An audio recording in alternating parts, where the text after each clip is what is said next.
میں صرف ظاہری علم پر زور دے. سمجھ گئے؟ ٹھیک. حضور آج کل یہ کم سن بچوں میں جرائم کا جو ارتکاب ہے وہ بڑھتا چلا جا رہا مغربی ممالک میں اور دنیا کے بیشتر کم سن نہیں کہنا چاہیے جی نابالغ بچوں میں. نابالغ بچوں میں. جی کم سنی کا تصور اردو میں جی بہت چھوٹے بچے ہیں جی جو واقعی معصوم اور بولے ہوتے ہیں. جی اور یہ جو سن آپ کہہ رہے ہیں جی یہ دوڑ بھاگ کا سن ہے, جی لڑکپن کا سن. جی. ہاں جی. یہاں پر جو کورٹس ہیں وہ ان کو کوئی سزا نہیں دے سکتی, کہتی ہیں کہ یہ جرائم کی ذمہ داری کی ذمہ داری کی عمر کو ابھی نہیں پہنچے. تو اسلام میں حضور کیا تعلیم ہے اس سلسلہ میں؟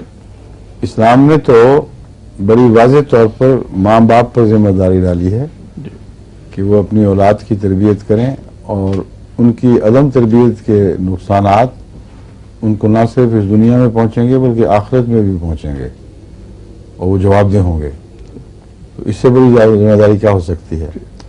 اور بچہ اگر شرارت کرے گا تو جس حد تک وہ اس شرارت کا ذمہ دار ٹھہرایا جا سکتا ہے سزا سے مبرا نہیں ہے. اور نہ انسانی فطرت ایسا کرنے کی اجازت دیتی ہے. کبھی یہ ہوا ہے کہ ایک بچہ چونکہ وہ قانونی لحاظ سے بلوغت کی عمر کو نہیں پہنچا, گھر میں کسی کی آنکھ پھوڑ دے, کسی کا ناک کاٹ دے, وہ چیزیں توڑتا پھرے اور وہ کہیں ماں باپ کہیں کہ یہ تو عمر کو پہنچے نہیں.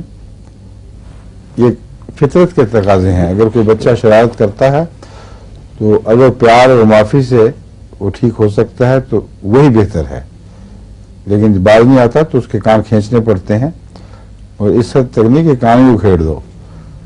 تو یہ توازن کی جو تعلیم ہے یہ ہے اسلامی تعلیم.